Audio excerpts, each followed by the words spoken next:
Aaradhya films के audio video सबसे पहले देखने के लिए लाल बटन दबाकर चैनल को सब्सक्राइब करें और हाँ, बेल आइकन को दबाना ना भूलें। अच्छा भैया, हम गायक कलाकार मुकेश सिंह व्यास रोज सबके हार्दिक अभिनंदन वंदन करता नहीं। चलते चलते बिरहन के भाव बा, नई नवेली नए नए शादी भइल बा, पिया प्रदेश बाने राजा जी के याद करता रही कतर के सैया जी हरे अपना यइबो त का यइबो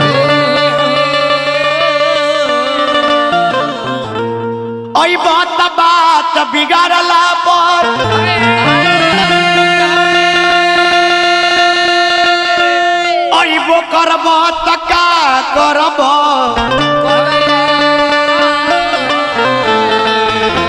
तो कुछ नीम को दरमो जरला पीवा के याद करते रही कतर के सैया आज परदेसी पिया जिया कबले रोई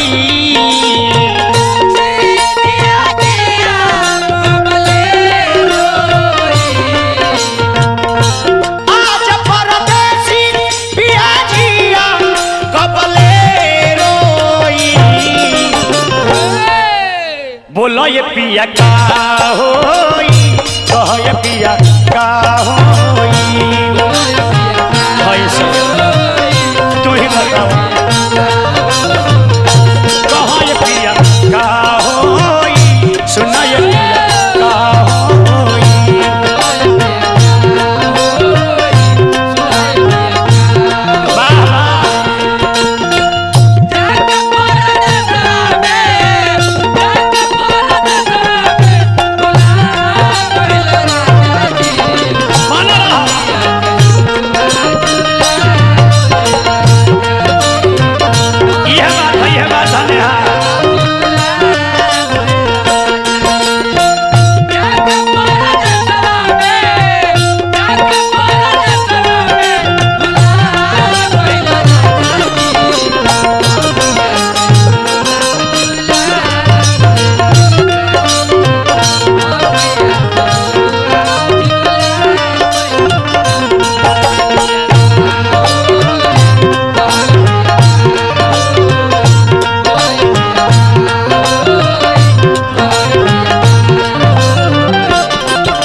बात एकदम मीठा डांस करे के बाद, एकदम मीठा नाचे के बाद कहते के सैया सुनी रवा से कहता नहीं हम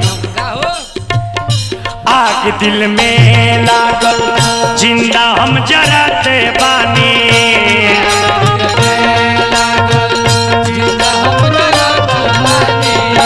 मरे के एक दिन तो रोज रोज मराते बानी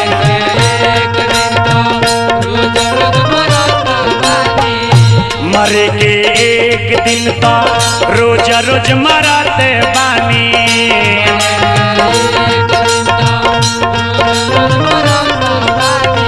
तारा याद में खाना खाता नहीं, घोटात नहीं खे, पानी पियता नहीं, पानी अच्छा नहीं खेला गो, सूता के प्रयास करो तनी नींदो नहीं खेला गो। ऐसे सुनो नींद लागे ना बाबा हो कैसे सोई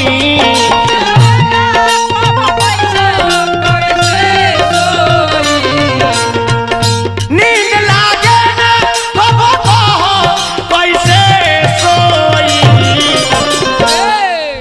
बोलो ये पिया का होई, कहो ये पिया का होई,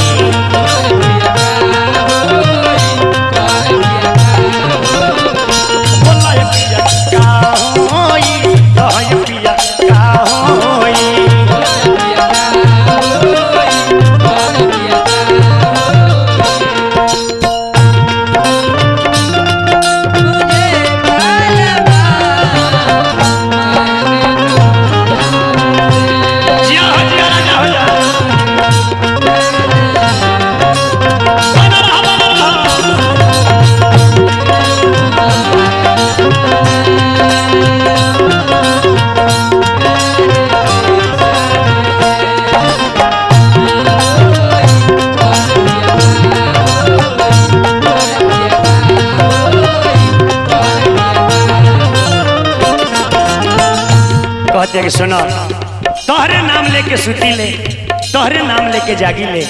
ए राजा जी, ए सैया जी, आस पर सांस रुकल राम जी के मर्जी बा।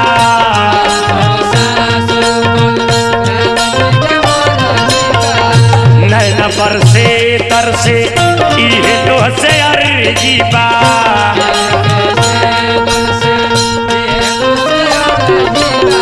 एगो बाहर तू ही रहला कि और लोग रहला। सुनो देश विदेश तारा जैसन केहू ना होई।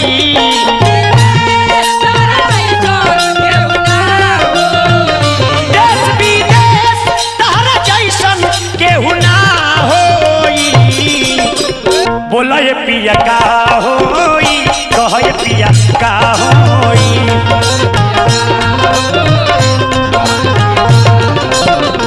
बोला ये पिया का होई, कह ये पिया का होई।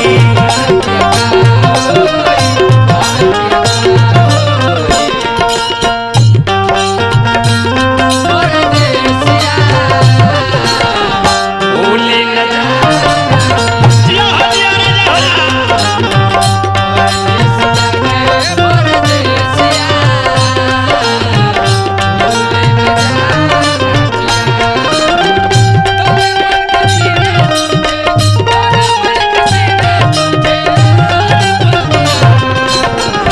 परदेस जाके परदेसिया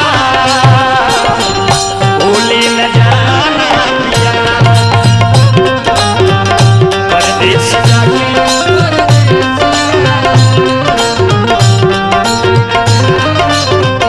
बोला ये पिया।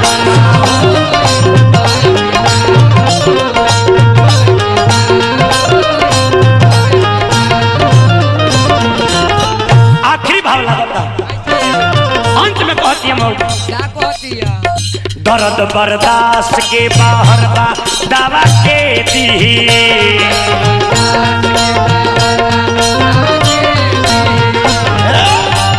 देवर नादान बा घर में इस धिया के ली।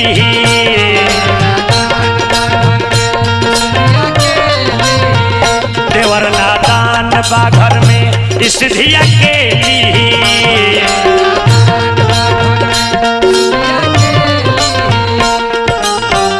बाबा बारूद जी बताओ भेंट कहिया होई।